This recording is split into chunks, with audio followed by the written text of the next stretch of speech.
할렐루야. 토요 새벽 기도회 자리 나오신 여러분 모두 주님의 이름으로 사랑하고 축복합니다. 오늘의 본문 말씀은 열왕기상 11장 1절부터 13절까지의 말씀입니다. 그럼 찾으신 줄 알고 제가 읽도록 하겠습니다. 솔로몬 왕이 바로의 딸 외에 이방의 많은 여인을 사랑하였으니 곧 모압과 암몬과 에돔과 시돈과 헷 여인이라. 여호와께서 일찍이 이 여러 백성에 대하여 이스라엘 자손에게 말씀하시기를 너희는 그들과 서로 통혼하지 말며 그들도 너희와 서로 통혼하게 하지 말라. 그들이 반드시 너희의 마음을 돌려 그들의 신들을 따르게 하리라 하셨으나 솔로몬이 그들을 사랑하였더라. 왕은 후궁이 700명이요 첩이 300명이라.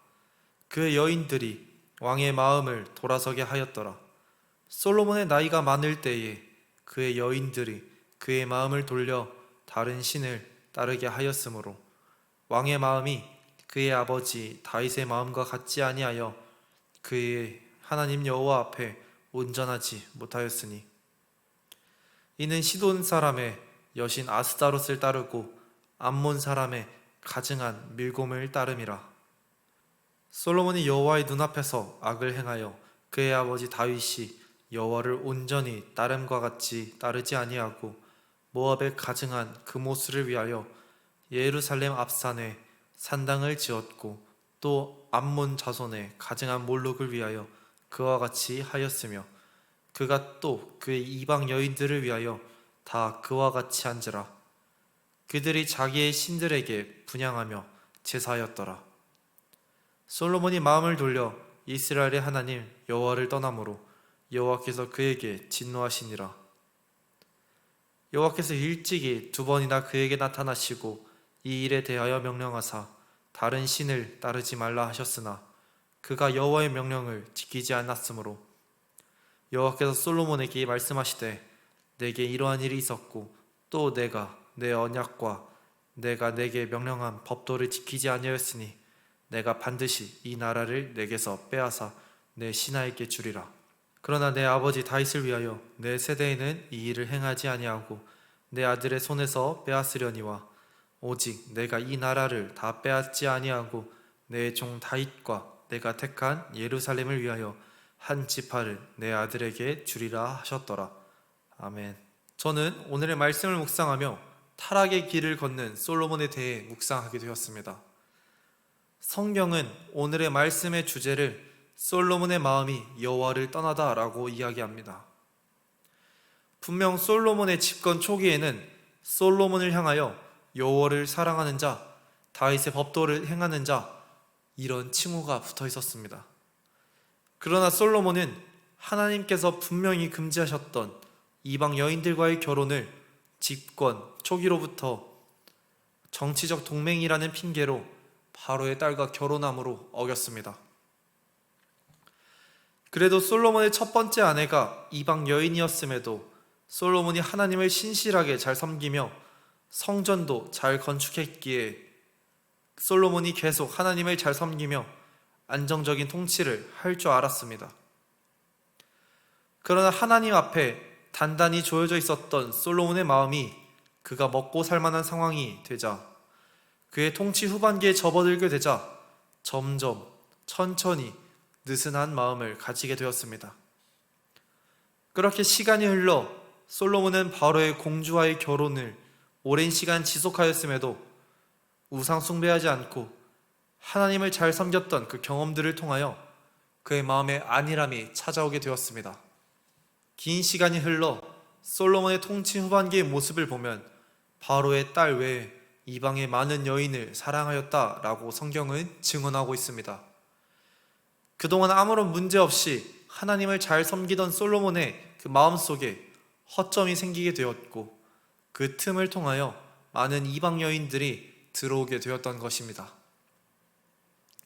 심지어 이 여인들의 수가 얼마나 많았는지 성경은 후궁만 700, 첩이 300명이었다고 증언합니다. 이러한 성경의 이야기를 미루어 우리가 생각해 보았을 때 솔로몬의 여인들이 솔로몬을 향하여 한 사람씩 말만 해도, 한마디만 해도 1000마디의 말이 솔로몬의 정신을 쏙 빼놓게 되는 그런 상황을 우린 상상해 볼 수 있습니다. 솔로몬의 아내들은 각각 모압, 암몬, 에돔, 시돈, 헷 족 출신의 이방 민족의 공주들이었습니다. 이처럼 다양한 출신의 공주들이 모인 솔로몬의 아내들은 자신의 고향을 떠나 이스라엘로 넘어오면서 자신이 섬기던 다양한 우상들도 함께 이스라엘로 데리고 왔습니다. 이 여인들은 각자 자신이 섬기는 신을 포기하지 않고 솔로몬을 무너뜨리기 위해 유혹했을 것입니다. 그리고 결국 이방 여인들을 사랑한 솔로몬은 자신의 아내들에게 넘어가 버렸습니다. 결국 솔로몬은 하나님을 배반하며 멀리 떠나고 수많은 우상들을 숭배하는 만행을 저지르게 되었습니다. 솔로몬도 처음부터 이러한 우상 숭배를 진행했던 것은 아니었습니다. 솔로몬도 처음에는 우상 숭배를 완강하게 거부하며 하나님을 따랐습니다. 하지만 시간이 지나면서 솔로몬이 우상 숭배에 대한 경계를 느슨하게 하고 점차 타협하며 나아갔기에 우상들은 그 틈을 비집고 들어왔습니다. 그렇게 깨어진 틈이 벌어져 이방 신들을 위한 산당과 우상들을 솔로몬이 만들어주게 되었습니다.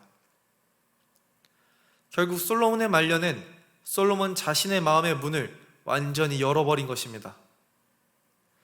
솔로몬의 아내들을 통하여 이스라엘에 돌아온 우상들은 하나님이 세우신 이스라엘 땅 곳곳에 산당을 세우기 시작했습니다. 이스라엘 곳곳에서는 우상을 향한 제사가 시행되었고, 심지어 하나님이 가증스럽다 이야기했던 인신제사조차 빈번하게 일어나게 되었습니다. 그렇게 우상들은 이스라엘 땅에서 하나님을 밀어내며 이스라엘 곳곳을 더럽히기 시작했습니다. 하나님께서는 솔로몬의 만행으로 더럽혀진 이스라엘을 보시고 크게 진노하셨습니다. 하나님은 신실하게 솔로몬과의 약속을 이행하셔 이스라엘을 부흥케 하셨습니다. 하지만 솔로몬은 그러한 평안 가운데 우상에게 잡아먹히고 말았습니다. 이제 하나님은 하나님을 향하여 완전히 마음을 돌려버린 솔로몬을 향하여 이스라엘의 분열을 선포하십니다.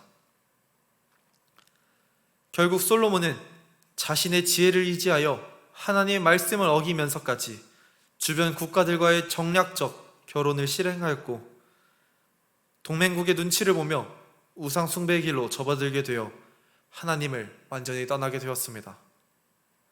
이것이 얼마나 비루한 인생이 아니겠습니까?